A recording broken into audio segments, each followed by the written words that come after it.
जब पाइसक्यौँ घाँस काट्ने बिरुवा रोप्ने बाख्रा भेडा चराउने अझ माथि आउनु म राम्रो राम्रो ठाउँ पनि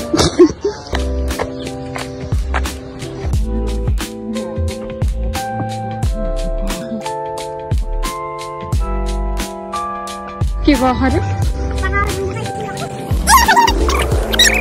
अँध्यारोमा भूत आउने जस्तो छ डर लाग्दो यस्तो भङ्गारमा ल्याएर यो मान्छेले देख्नु पनि गाडी यस्तोबाट आयो यो जङ्गल यस्तोबाट यिनीहरूले आएको नि डराएर होइन आमा अनि ट्रेकिङ आएको नि त नाइट ट्रेकिङ आयो भर्खर यहाँ छौँ बाटो त कस्तो दामी आयो यो पनि पहिला थिएन होला पिच गरेछ बोल्न मिलिरहेन क्या यस्तो उकालोबाट आएको नि त स्या भइरह लाइटले टर्किन्छ क्या थाक्यो पसिना आयो मलाई पुरै डर लाग्थ्यो डर लाग्थ्यो के अरे माइ गॉड एकछिनै गेट त बन्द हुँदो रहेछ रातिमा त गाइज पार्क घुम्यो भनेको यस्तो बन्द पो रहेछ यहाँ त गाइज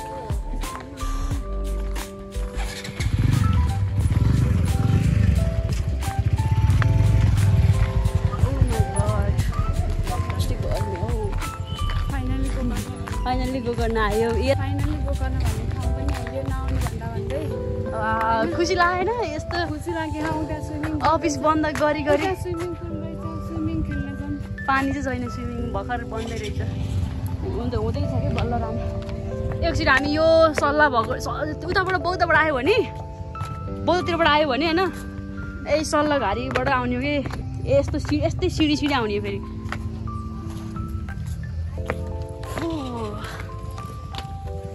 तर दिउँसोमा गर्मी हुन्छ नि घाम हुन्छ अहिले सधैँ हिँड्दा चाहिँ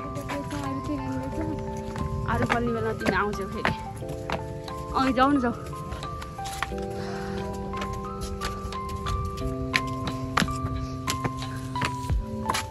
यस्तो नयाँ मान्छेलाई नयाँ ठाउँमा ल्याएको खुसी भएको छ अनि गाई यही हो गोकर्णको के शहीद मार्ग है के अरे सल्लाहघारी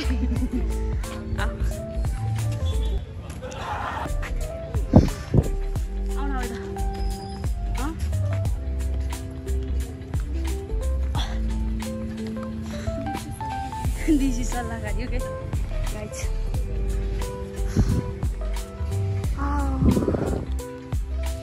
कस्तो राम्रो लाग्यो बस्ने पो थाहा किन यहाँ त कति अग्लो आमा तर भ्यू कस्तो राम्रो देखेको थिएन है त्यो बादल भएर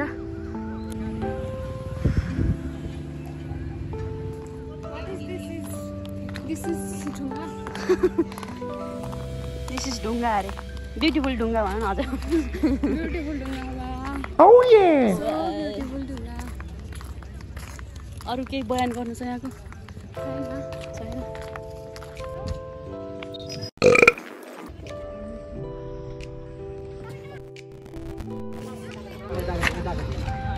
लु यहाँबाट भित्र चाहिँ हामी जान पाएनौँ होइन मोबाइल छिराएर चाहिँ गर्न पाइन्छ भिडियो यस्तो छ यहाँ तर हामी ढिलो आयौँ अनि अब एकछिन आउने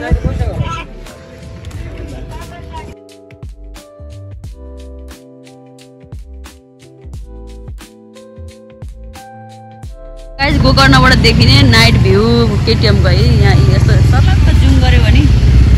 अनि एयरपोर्ट पनि देखिन्छ यो चाहिँ बौद्ध स्तूप हो देख्यो नि तिमीले अझै धेरै बत्ती बोलाएन कि र यही हो अब हामी त फर्केको गाइस फेरि यही बाटो फर्क्यौँ यहाँ डराछौँ कि यिनी उहाँ कट्टुमै पिसाब गर्न लागिसक्यौँ डराएर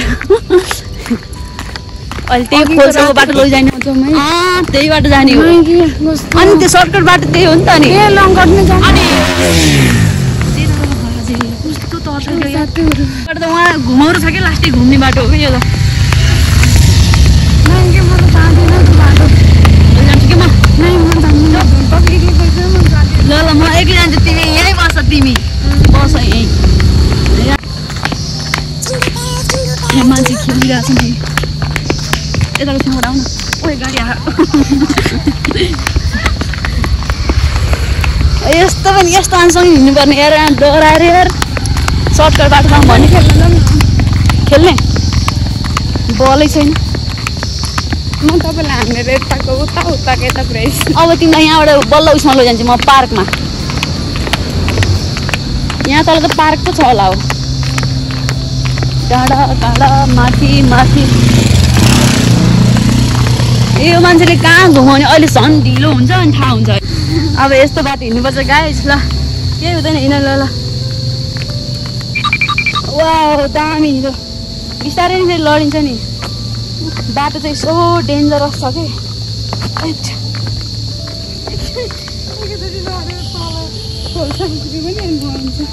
सहनु पर्छ र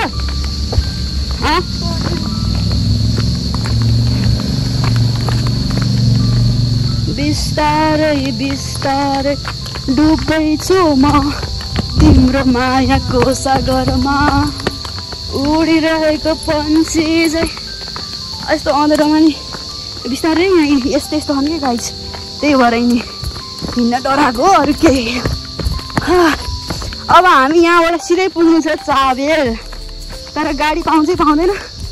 गाडी नपायो भने के गर्ने त ओ डेन्जरस कुरा गरेँ नि यार अहिले डर लाग्यो नि यहाँ ल यस्तो छ बाटो कि ओ सेट रमाइलो त भयो तर यो डराउने मान्छे लिएर हिँड्दाखेरि गाह्रो रहेछ भयो आइसक्यो त अब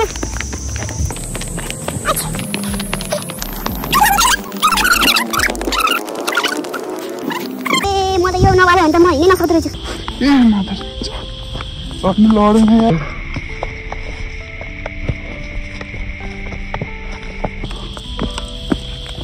वाओ मकै बारी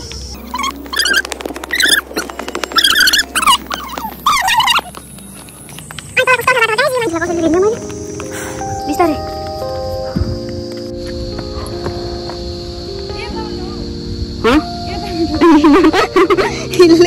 गाइड गर्ने मान्छे चाहिँ यस्तो छ कता हो थाहा छैन बाटो सबै यो पानीको भलले केले बिगारे रहेछ क्या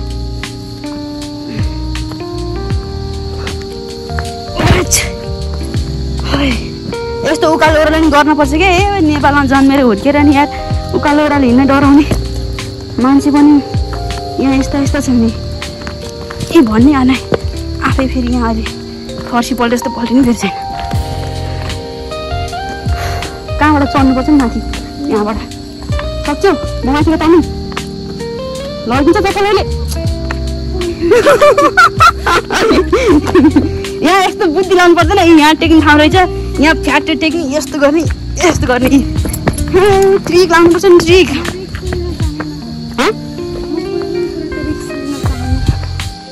चाहँदैनौ तिमी थाहा छ मलाई रिक्स नभएको केही पनि चिज हुँदैन जहाँ पनि रिक्स भन्ने हुन्छ बुझ्यौ यस्तो राम्रो ठाउँमा लिएर घुमाएको छु त्यही पनि धन्यवाद भन्नु त कहाँ छ यस्ता खाल्टा खाल्टी गर्ने यहाँ गुफा सानो गुफा हो गाइज यो काठमाडौँमा यत्र गुफा हुन्छन्